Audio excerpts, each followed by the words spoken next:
అసలు. అయితే నేను రామ్మూర్తి అన్న మాట్లాడిన విషయాలపైన నేనేం వ్యాఖ్య చేయను, మాట్లాడను సార్.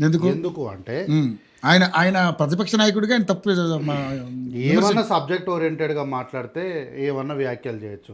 వారు మాట్లాడిన దాంట్లో అంతసేపు అట్లా కల్వకుంట్ల తారక రామారావు, హరీష్ రావు వీడియోలు ప్రెస్ మీట్లు చూసి వచ్చి అందులో నుంచి కొన్ని పాయింట్లు పట్టుకొని వచ్చి మాట్లాడినట్టే అనిపించింది. ఆ పాయింట్స్ కూడా ఏంది, సన్నాసులు, దద్దమ్మలు, గిట్లా గట్లా, సోయులుందా సోయి లేదా, ఇంతకన్నా పెద్దగా సబ్జెక్ట్ ప్రొడక్టివ్గా వాళ్ళు చెప్పలేదు. ప్రొడక్టివ్గా వాళ్ళు చెప్పిన 2 పాయింట్లు. ఇప్పుడు అంటే కేసీఆర్ గారి పీరియడ్లో నీళ్లు లోటు లేకుండా ఉన్నాయన్న వచ్చినాయి మన తెలంగాణ రాష్ట్రానికి, అంటే నిజమా కాదా అబద్ధం అని కూడా చెప్పండి. కాదు, ఒక మాట నేను చర్చలకు పోయే ముందు ప్రొడక్టివ్గా వారు ఇంతసేపు మాట్లాడారు కదా, మాట్లాడిన దాంట్లో ప్రొడక్టివ్గా 2 పాయింట్స్ చెప్పండి, నేను చెప్తాను మీకు ఆన్సర్. అదే అన్నాడు, మా హయాంలో విద్యుత్ ఎటువంటి కొరత లేదు, కాలువలు తవ్వింది మేము, నీళ్ళు ఇచ్చింది మేము అన్నాడు. విద్యుత్ అన్నారు కదా సార్, సార్కు తెలిసి ఉండాలి ఈ విషయము, పెద్దలు కూడా తెలిసి ఉండాలి.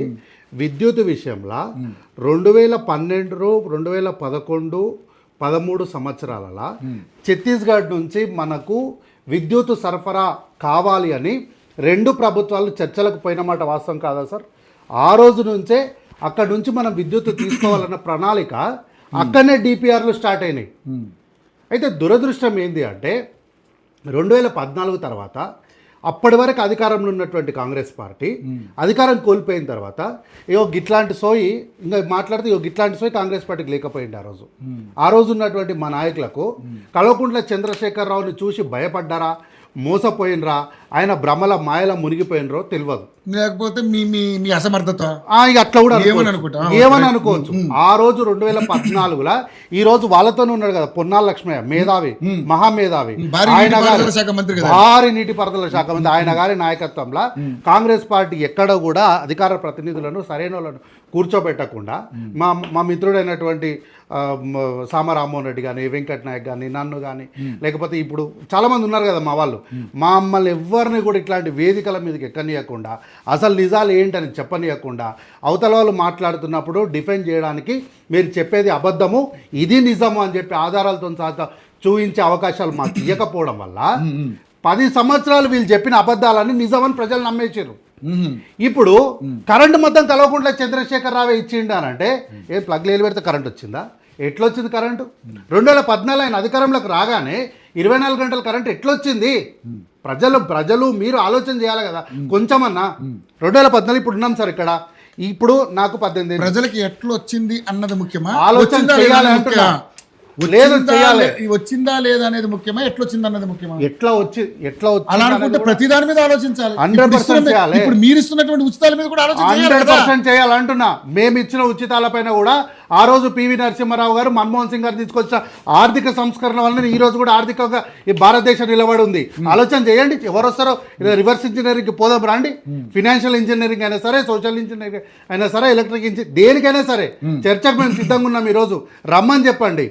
ఆ రోజు 2014లో బీఆర్ఎస్ పార్టీ చెప్పిన అబద్ధాన్ని తిప్పి కొట్టే సత్తా ఉన్నటువంటి నాయకులను అణిచివేయడం వల్ల ఆ రోజు కాంగ్రెస్ పార్టీ 10 ఏళ్ళ అధికారం.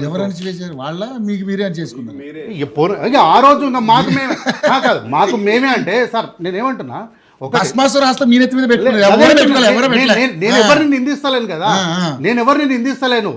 ఆ రోజు కల్వకుంట్ల చంద్రశేఖరరావు పంచన చేరినటువంటి నేటి పొన్నాల లక్ష్మయ్య గారు మా దగ్గర ఉండి మా నెత్తి మీద చేయబెట్టింది కదా చెప్పేది. నేను ఎవరిని నిందిస్తలేను ఇక్కడ. సో 2014 కన్నా ముందే కరెంటుకు సంబంధించినటువంటి ప్రణాళికలు సిద్ధమైనవి. అందుకు అప్పటి క్యాబినెటు, అప్పుడున్నటువంటి రాష్ట్ర ప్రభుత్వము, ఆ రోజు బీజేపీ పార్టీ కూడా శాసనసభలో ఉంది. వీళ్ళందరూ కూడా ఆ రోజు ఆ చర్చలో పాల్గొన్నారు. ఉద్యమం మాటున ఇవన్నీ కూడా బయటికి రాలేదు ఆ రోజు విషయాలు. తర్వాత నీళ్ళు నీళ్ళు ఏంది, మీ ఫామ్ హౌస్లోకి వెళ్ళి పంపు కొట్టి ఇచ్చిరా? Doctor B R Ambedkar Sujana Sravanthi project మీరు 2014 మీ మేనిఫెస్టోలో పెట్టారు కదా, నేను చూపించిన కదా మీకు, బుక్ తెచ్చి చూపించిన కదా. మరి ఆ ప్రాజెక్టును యుద్ధ ప్రాతిపదికన కంప్లీట్ చేస్తామన్నోళ్ళు కనీసం నత్తనడకనైనా కంప్లీట్ చేసిరా మీరు? ఏడిపోయింది? 10 ఏళ్లలో ఏనాడన్నా డాక్టర్ బిఆర్ అంబేద్కర్ సుజనా శ్రవంతి ఆ ప్రాజెక్టు గురించి మీరు ఎక్కడైనా మాట్లాడినరా? ఏమన్నంటే కాళేశ్వరం అంటారు. ఎక్కడి నుంచి కాళేశ్వరము? తమ్మిడి హట్టు దగ్గర కట్టాల్సిన తీసుకొచ్చి కిందకి కట్టి కింద నుంచి మీది కోసి మీది నుంచి కిందికి తెచ్చి మేము రివర్నే పంపింగ్ చేసినాము, నదులకు నడక నేర్పినాము, గాలికి శ్వాస తీసుకోవడం నేర్పినాము, చేపలకి ఈదడం నేర్పినాము, డైలాగులు కొడితే పిచ్చోళ్ళలాగా మనం నమ్మి ఈడ వచ్చి ఎన్నికలకు వచ్చి ఆ గట్టును ఉంటావా ఈ గట్టును ఉంటావా అని సినిమా డైలాగులు కొడితే ఎర్రోళ్ళలాగా మనం ఓట్లు వేసి 10 ఏళ్ళు అధికారం ఇస్తే మున్సిపల్ శాఖను దగ్గర పెట్టుకొని ఏం చేసిండు అన్న అంటుండు 10-15 సంవత్సరాల నుంచి జలమండలి పాతుకుపోయిండ్రు అంటుండ్రు. జలమండలి మీ దగ్గర లేకుండేనా ఆ రోజు? ఏమైనా పక్కలు ఎవరన్నా? మరి 15 నుంచి పాతకపోతే సార్ 2009లో మేమే అపాయింట్ చేసినాం అనుకుందాం, అక్రమార్కులను అపాయింట్ చేసినాం అనుకుందాం. 10 ఏళ్ళు ఏం చేసారు మీరు? 10 ఏళ్ళు ఏం చేసిండ్రు? సో 2014 వరకు కాంగ్రెస్ పార్టీ చేసినటువంటి ప్రతి అభివృద్ధి కార్యక్రమాన్ని మా కాంగ్రెస్ పార్టీ చెప్పుకోవడం వల్ల వీరు చెప్పిన అబద్ధాలన్నీ నిజంలా మారిపోయినాయి. అందుకనే వారు చేసిన వ్యాఖ్యలపై నేను మాట్లాడడం వేస్ట్, టైం వేస్ట్. వారు ఇంకా ముందుకు పోయి ఏమంటారు? బీజేపీ కాంగ్రెస్ ఒకటి అని అంటారు. ఏమన్నా అసలు కొంచెం అసలు ఈ మాట అనాలన్నా ఉత్తర ధ్రువం దక్షిణ ధ్రువం పార్టీల్ని కనీసము అంటే ఎవరో కొంచెం కొత్త చర్చలకు వస్తున్న వాళ్ళు, లేకపోతే యువకులు, లేకపోతే వాళ్ళ దాంట్లో బీఆర్ఎస్ వాళ్ళు ఎవరో మాట్లాడితే అనుకోవచ్చు. 2 సార్లు కాంటెస్ట్ చేసిన మా అన్నవాడికి ఇట్లా మాట్లాడడం శోచనీయం నిజంగా. అంటే యాపాకు తినక తీపవద్దని ఇక అంతే, ఇంకా అట్లా అనుకోని అందుకే నేను కామెంట్ అని అంటున్నా. అయితే సార్ పెట్రోలు పెరిగింది అని అంటున్నారు. పెట్రోల్ పెరిగింది, డీజిల్ పెరిగింది. ఈరోజు ఎంత పెరిగింది? 4% కదా అంటున్నారు. ఎక్కడి నుంచి 4%కు లెక్క పెడుతున్నారు మీరు? మొన్న మీరు 107 రూపాయల దగ్గర వదిలేసిన దాని దగ్గర నుంచి 4% అంటున్నారా? లేకపోతే మీరు 2014 నుంచి పెంచిన 54 రూపాయల నుంచి పెంచిన దానిపైన 4% అంటున్నారా? అది చెప్పాలి. 4% అంటే ఎక్కడి నుంచి 4% అనేది? అయితే మరి పెట్రోల్ రేటు ఇప్పుడు సార్ మాట్లాడుకుంటుంటే పెరగని ఏమవుతుంది అని అన్నారు. అంటే చాలా స్పష్టంగా చెప్పారు ఏమవుతుంది పెరిగితే అని చెప్పి కొన్ని లెక్కలు చెప్పారు, విధానం చెప్పారు కదా. ఏమవుతుంది కాదు, ప్రోడక్టే రాదు కదా. ప్రోడక్టే రాదు కదా, చెప్పండి మరి. ఓకే, ప్రోడక్టే రాదు, మీ అంశమే రాదు కదా. సో ఇబ్బంది ఏం లేదు కదా. లేనప్పుడు 2012 నుంచి 2014 వరకు మీరు ఎందుకు ఎద్దుల బండికి నిరసన వ్యక్తం చేసిరు? స్మృతి ఇరానీ గారు గ్యాస్ బండ మాటన దాక్కొని ఎందుకు ధర్నాలు చేసిండ్రు? ఏం కాదు కదా. మరి అట్లాంటి మీరు ఆ రోజు ప్రొటెస్ట్ ఎందుకు చేసిండ్రు? చేసేది లేకునండి, చేసేది లేకునండి. ఏంది 14 కంటే ముందున్నది రేటు. ఏంది? మేము దాన్ని 900 తీసుకొచ్చినాం. దేనికి? అంటే సబ్సిడీ. సార్ ఒక్క నిమిషము. ఎల్పిజి రేటు చెప్పండి, మీరు చెప్పండి. మీ హయాంలో 1200 కట్టిరా? మీరు కట్టిరా? 1200 కట్టిరా? తీసుకొచ్చారంటున్నా. మీరు కట్టిరా? 1200 సూటి ప్రశ్న అడుగుతున్నా. నేను ఎప్పుడు అంత రేట్ అప్పుడు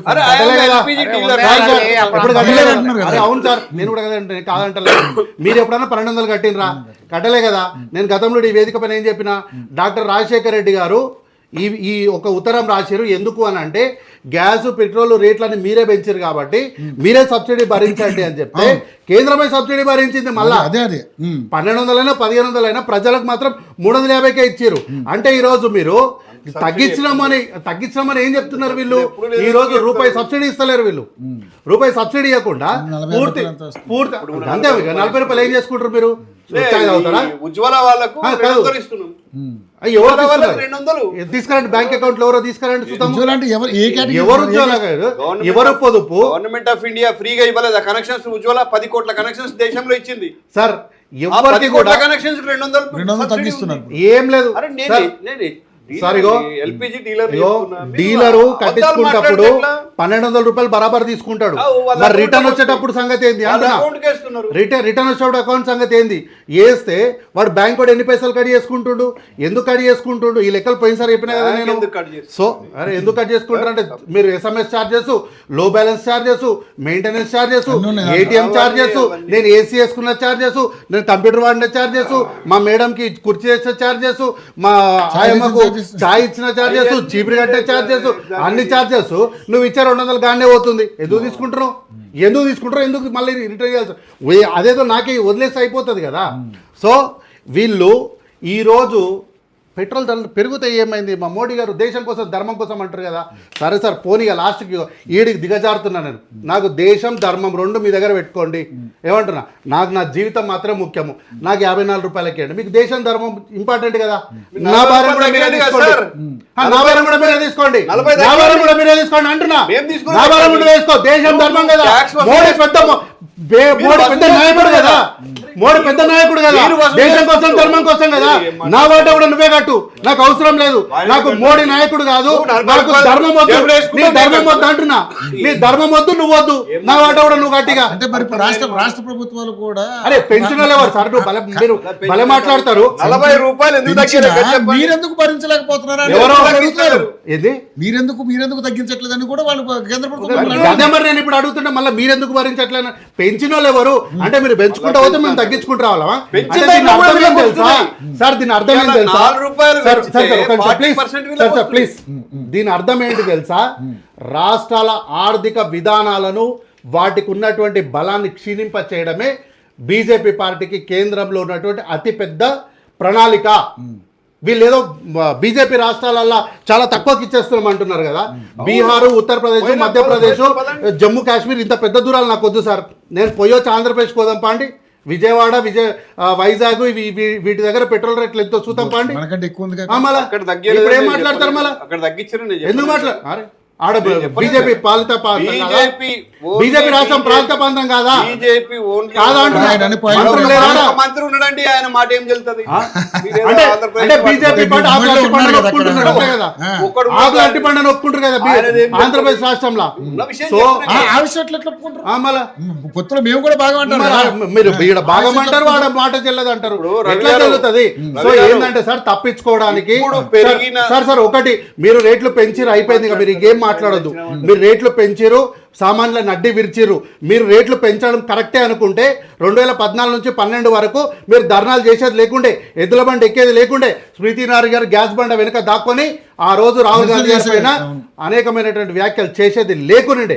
మీరు అవన్నీ చేసి అధికారం వచ్చిన తర్వాత మీ ఇష్టానికి పెంచుకుంటా పోయి 54-60 రూపాయలు ఉన్న పెట్రోల్ని ఈ రోజు దాదాపు 112 రూపాయలు, 113 రూపాయలు చేసి 13 రూపాయలకు చేసి పెరిగితే ఏమైంది? 4% పెరిగింది అని ఎవరు చెప్తున్నారు? కాకమ్మ కథలు. 4% అంటే ఎక్కడి నుంచి ఎక్కడికి 4%? ఏమంటే 4 సంవత్సరాలు తటస్థంగా ఉంచినారు కదా అంటారు. 2020 బ్యారల్ రేట్ ఎంత సార్? 2020 బ్యారల్ రేటు ప్రకారము 50 రూపాయలకు రావాలి పెట్రోల్ రేటు. కానీ ఎందుకు ఆ రోజు 80 రూపాయలు 64 పైసలు ఎందుకు పెట్టిండ్రు మీరు? సింపుల్, ఏం తెలుసా? బ్యారల్ రేట్లు తగ్గిపోయినప్పుడు అదానీ అంబానీ గ్రూప్ల సహకారం తీసుకొని పూర్తిగా పెట్రోల్ మొత్తం వీళ్ళు ఇక్కడికి నిల్వలు తెచ్చుకొని ఈరోజు ముడి చరుకు ద్వారా పెరిగిపోయింది కాబట్టి మేము ఎక్కువ పెంచేస్తున్నాము అని చెప్పి మన దగ్గర ఉన్నటువంటి నిల్వలనే ఈరోజు ఇస్తున్నారు. కానీ ఈరోజు ముడి చరుకు పెరిగింది కదా. నేను సింపుల్ ప్రశ్న అడుగుతా, ముడి చరుకు ఈరోజు పెరిగింది, వీళ్ళు పెట్రోల్ నిన్న రాత్రి తీసుకొచ్చిరా? నిన్న రాత్రి ఏమన్నా అగ్రిమెంట్స్ అనేయా? కాదు కదా, కొన్ని నెలల క్రితమే జరిగిన అగ్రిమెంట్స్ కదా సార్. అయితే సార్ అదే కంపెనీ పైన భారాలు పడుతుందని మాత్రమే వీళ్ళు బాధపడుతున్నారు కానీ ప్రజల గురించి బాధపడుతున్నారు. Simple point sir. సార్ వీళ్ళు రష్యా ప్లీజ్ నో వారి ఇంతకు మించిగా డైవర్ట్ చేయొద్దు. అంటే పెరిగింది 4%. పెరిగిన దాంట్లో కూడా ₹1 పోతున్నది స్టేట్ గవర్నమెంట్. ఎట్లా ₹4 పెరిగితే అసలు ఎందుకు పెంచాలి? మీకు ముందు ప్రణాళిక లేదా? యుద్ధం జరుగుతుంది అన్న ప్రణాళిక మీకు తెలియదు? మీరు విశ్వగురు 44 ఇంచుల ఛాతి కదా, గామాత్రం తెలియదు కదా? చాక్లెట్ లీనిక తెలుస్తుంది కానీ 56-76 ఆడ పోయి చాక్లెట్ లీనిక తెలుస్తుంది, ప్రణాళిక కానీ ఇక్కడ ఏం జరుగుతుందో తెలియదా సార్? రష్యా వాళ్ళు సార్ మీరు విషయాలు చెప్పడంలో డైవర్ట్ చేయొద్దు ప్లీజ్. రష్యా వాళ్ళు 50% తక్కువకి ఇస్తామంటున్నారు కదా. ఎందుకు రష్యా దగ్గర నుంచి కొనడానికి మనకేం ఇబ్బంది ఉంది? ఆ రోజైనా ఈ రోజైనా రష్యానే మనకు మిత్ర దేశం కదా. అమెరికా కన్నా మనకు మన మంచి కోరుకునే దేశం రష్యానే కదా. అదే అంటున్నా కదా, మనకు అప్పుడైనా ఇప్పుడైనా అమెరికా కన్నా మన స్నేహబంధం ఎక్కువ రష్యాతోనే కదా. మరి వాళ్ళు తక్కువ రేటుకి ఇస్తామంటున్నారు కదా, వాళ్ళ దగ్గర ఎందుకు కొంటలేరు? ఏంటి రామూర్తి గారు ఇక్కడ పరిస్థితుల గురించి గది మాట్లాడంటే ఒకటే పట్టుకొని మొత్తుకుంటున్నారు. ఉండన్నా నువ్వు చాలా చెప్పినావు కానీ ఆగే నువ్వు ఆగు. నువ్వు చాలా చెప్పినావు, నువ్వు ఉండు. నీ సమయం వచ్చినప్పుడు చెప్పు. మధ్యలో ముచ్చట్లు చెప్పనీకే. ఎందుకు మీ ఆగర్భం మిత్రుడిని అంటున్నా అని చెప్పేసి కోపం వస్తుందా? ఉండు జరాగు. అయితే రష్యా మనకు 50% తక్కువకి ఇస్తున్నప్పుడు అన్న ఒక్క నిమిషం ప్లీజ్, ఒక్క నిమిషం ఆగన్నా. నీకేం తెలియదు. 50% తక్కువకి ఇస్తా అన్నప్పుడు రష్యా దగ్గర కొనకుండా ఎందుకు అమెరికా నుంచి కొనాల్సిన పరిస్థితులు ఎందుకు వస్తున్నాయి? అర్థం లేని మాటలు రామూర్తి గారు కొంటలేవా రష్యా? ఒక్క నిమిషం మీరు మాట్లాడలేరు సార్. రామూర్తి గారు కొంటలేరంటే మళ్ళీ అటు అంటారు మీరు. 50% రష్యా ఇస్తుంటే వాళ్ళు కొంటలేరు. ఒక్క మాట సార్, అతిపెద్ద ఇంపార్టెంట్ అసలు సబ్జెక్ట్ అసలు మొత్తం ఇక్కడనే ఉంది మనకు. ఏం తెలుసా సార్, ఈ రోజు మనము 40 రూపాయలు ఎంత తగ్గిస్తారో చెప్పు సార్. ఈరోజు మనము అన్ని విషయాలు మాట్లాడుకుంటూ పెట్రోల్ రేట్లు పెరిగిపోయినాయి, అది పెరిగిపోయింది, ఇది పెరిగిపోయింది, అన్నీ మాట్లాడుతున్నాం. బాగుంది చర్చ, మంచిగా ఉంది. తర్వాత ఇంకా కొంచెం రేపు ఎల్లుండ మనం కూడా ఏం చర్చలో కూర్చుంటామంటే సుప్రీంకోర్టు చీఫ్ జస్టిస్ ఇట్లా కాక్రోజ్ అన్నాడు కదా, దానిపైన ఏంది అని చెప్పి అక్కడ ఇక్కడ మనం ఇప్పుడు 2 విషయాలు ప్రధానంగా మాట్లాడుతున్నాం దేశంలో. ఏంది? ఒకటి పెట్రోలు, ఒకటి కాక్రోజు. అసలు అతిపెద్ద స్కామ్ ఏందో తెలుసా సార్? ఏప్రిల్ 28 నాడు న్యూఢిల్లీ సార్, ఏప్రిల్ 28 ఈ సంవత్సరమే, నిన్ననే వచ్చిన పేపరు, 69,000 కోట్ల బాకీలను ఎవరెవరికి, విజయ్ మాల్యా, తర్వాత వెంకట్రామిరెడ్డి, మొహుల్ చోక్లీ, ఈ పేరు కరెక్టో కాదు నాకు తెలియదు, పలకడం కరెక్ట్, వాళ్ళకి ఈయనకేమో ఇప్పుడు సార్ చెప్పిన పేరుకేమో 8,048 కోట్లు, విజయమాల్యాకు 1,943 కోట్లు, వెంకటరామిరెడ్డి గారికి 1,915 కోట్ల రూపాయలని వాళ్ళ బాకీలు రద్దు చేసారు సార్. మన దృష్టి మొత్తం పెట్రోల్ వైపు మళ్లించి ఈడ కార్పొరేట్లకు దోచిపెడుతుంది మోదీ ప్రభుత్వము.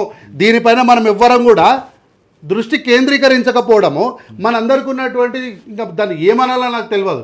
ఈరోజు హడావిడికి వచ్చేసి ఈవీ వెహికల్స్ వాడండి, సోలార్ వెహికల్స్ వాడండి అంటున్నారు కూడా చెప్తున్నారు. క్యాబినెట్ కూడా అదే మీటింగు. అయితే ఇప్పుడు ప్రధానమంత్రి గారు వచ్చి మాట్లాడిపోయారు కదా, ఎన్ని ఈవీ స్టేషన్లను మీరు అందుబాటులోకి తెచ్చారో ఒక్కసారి లెక్క చెప్పండి. ఒకసారి వైట్ పేపర్ పెడతారా? పెడతారా? అడుగడుగున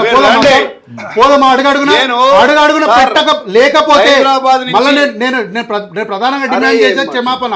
నేను మళ్ళీ సార్ పెద్దలు నేను అపారమైనటువంటి గౌరవంతో నేను మాట లేకపోతున్నా. అణువు లేకపోతే నిజామాబాద్, మీ నిజామాబాద్ పోదామా, మా పాలమూరు పోదామా, మీ ఖమ్మం పోదామా, ఎక్కడ సార్ మీది గజ్వేల్ పోదామా చెప్పురి. ఉంటుందా చూపిస్తా రండి పోదాం పండి. అడుగున ఉంటే హైదరాబాద్ నుంచి నిజామాబాద్ వరకు 170 కిలోమీటర్లు, కనీసం 25 నేను చూపిస్తాను. చూపించకపోతే నేను ముఖం ఛార్జింగ్ మీరు రండి డాబా హోటల్ దగ్గర పెట్టి చూద్దాం పండి సార్. పెట్రోల్ పంప్ పోదాం పండి, లెక్క పెడదాము. లెక్క పెట్టిన తర్వాత ఎన్ని వర్కింగ్లు ఉన్నాయి, ఎన్ని షోకేస్ లో ఉన్నాయి, ఎన్ని వాడుకలో ఉన్నాయి, ఇవన్నీ లెక్క కడదాం. ఉట్టిగా చూపిస్తా. బమ్మెర్ రామూర్తి గారు ప్రధాన అంశం మీద చాలాసేపు మాట్లాడారు, ఇది రైతుల విషయంలో. మీరు తర్వాత మీ నెక్స్ట్ పాయింట్ అదే మీరు చెప్పాల్సింది. మన పొలిటికల్ అనలిస్ట్ గారితో మాట్లాడిన తర్వాత మళ్ళీ మీ దగ్గరికి వస్తాను.